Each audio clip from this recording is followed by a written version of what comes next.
What's up, guys? It is Preach, as always, back with another video for you guys today on the Black Ops 7 beta.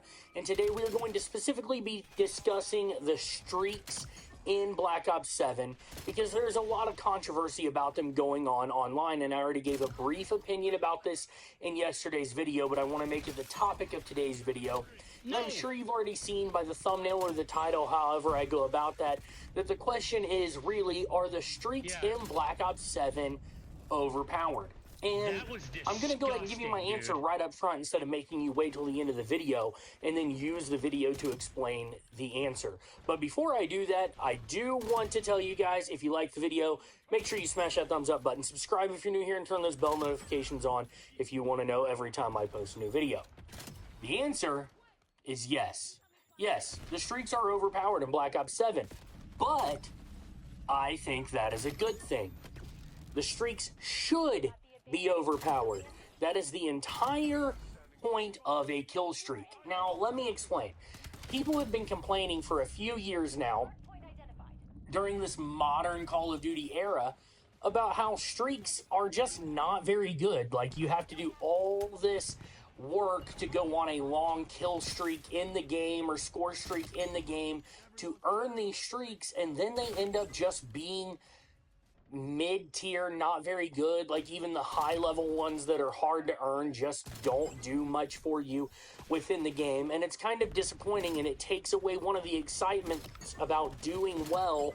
One of the things that you look forward to about performing well within a game is I get this super overpowered streak that's going to come on the map and slay out for me as my reward for slaying out to begin with.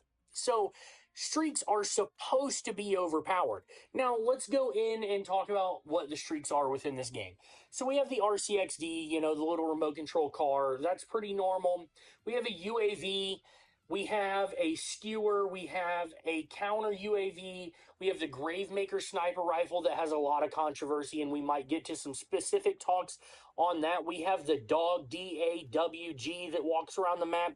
This bad boy can actually hop up onto platforms, which is pretty wild. We have the Watchdog Helo again.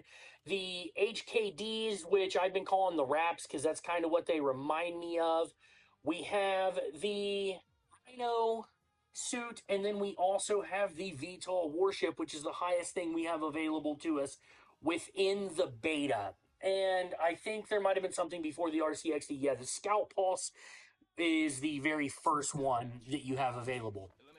So a lot of these are streaks that we have seen before, such as like the HKDs that I mentioned, and I get them in this gameplay, I believe, that I'm going to be showing you for this video, is very similar to the Raps that we had in BO3, so even though it's a different name, it's still little things that roll around the map and blow up and kill enemies for you, and it's pretty awesome.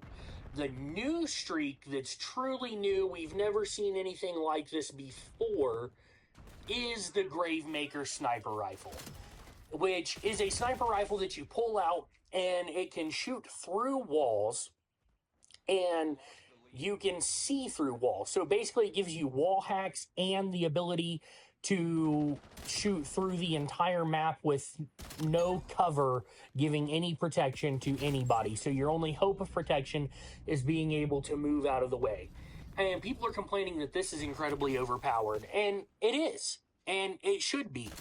So the way to play against it is to just move like crazy if you know it's out. Now, do I think, and I mentioned this in yesterday's video, but do I think they should give you a way to at least know that it's out? Because you know with every other streak, like, there should be a better indicator for sure that it is out. But until we get something like that, there's really not a whole lot we can do other than, if you figure out that it is shooting at you, move like crazy. Now, the rest of these streaks are pretty normal. You know, a skewer is maybe a word we're not familiar with, but essentially this works kind of like a hunter-killer drone, but instead of like throwing it up and letting it do its thing, you just call it in, and it picks out a target, and it tries to go kill somebody. And you can kind of counter this by trying to get inside, and I think Cold-Blooded will even counter a lot of these streaks, just like any other year of Call of Duty. Now, I think personally, and you'll see it in this gameplay, I don't know when exactly things are going to be on the screen, but like I get a significant amount of kills from these wraps, but they cost me like a 11 or 12 kill streak that I had to go on to be able to earn them. So like I'm clearly frying in the game to get to that point anyway. Even though this is a slow paced game, this is in the lesser skill based matchmaking lobbies where occasionally you just got easier games. And this is a really slow paced gameplay that we're seeing, but I got the streaks and they went and did the job for me. And to me, that's really how it should be. And the whole purpose of this video today is that I'm tired of people complaining online about dying to score streaks.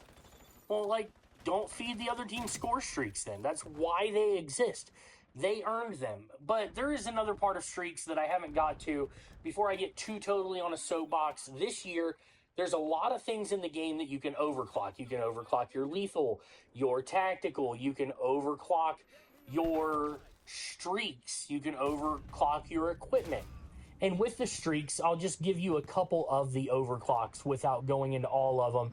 You guys can go look at each one of these, or if you want me to make a video explaining each one of these, let me know in the comment section below, and I can go through them individually. But like in the ones that I am using specifically.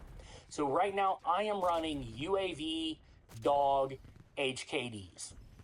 And on the UAV, one of the overclocks allows you to get it faster. So instead of it being 500 score, it becomes 400 score. So it's just a little bit easier to get to your UAV.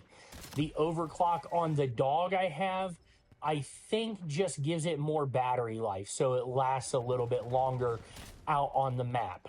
And then my one for the HKDs is it gives you more HKD pods. So there's more of the little like RC car wheel looking bombs running around the map getting kills for you. So it gives you a chance for more kills or longer duration on the map because there's more of them, so they just don't die out as fast. Because pretty much the only way these things go away is by getting shot and blown up or blowing up and killing somebody. So those are little things you can add, but every score streak has two options for how you want to overclock it, but you have to level up the streak to be able to overclock the streak. And the way to level up the streak is to use the streak. So like, for example, if you have the VTOL warship and you never earn it to where it's getting kills for you, then you also can't level it up because you have to use it to be able for you to get XP with it, essentially, that take it from level 1 to 3. So it's going to be its base at level 1, and then you'll unlock one of the overclocks at level 2, and then you'll unlock the other overclock at level 3. And all of this is really cool. It creates some variety in the gameplay. It creates various ways you can even use your streak itself. Like, I'll give you the example, the other one on the dog, I'm using the one that gives you longer battery life, but the other one allows it to hunker down in an area, and it gives you like an assault pack with ammo and extra grenades and stuff. And essentially it becomes a trophy system. A trophy is built in, so you could like put it on a B dom point or make it sit on a hard point, and it will sit there, act essentially as a player, like it's going to collect points on that zone, and it's going to shoot enemies as they come in, and it's going to provide extra stuff for you and your teammates to be able to pull from it, as well as be a trophy system, so nades aren't going to be able to fly in there and kill you. So it's very useful in that way too, even though that's not the way I'm currently choosing to use it, which is really what makes the whole thing cool, is it gives you options on how you want to use your streaks. So I think the streaks are in a great place in Black Ops 7, but you might disagree with me, and that's okay. Let me know what you think in the comment section below. And if you enjoyed this video, make sure you smash that thumbs up button, subscribe if you're new here, and turn those bell notifications on if you want to know every time I post a new video. And I'll catch you guys in the next one. Reach out.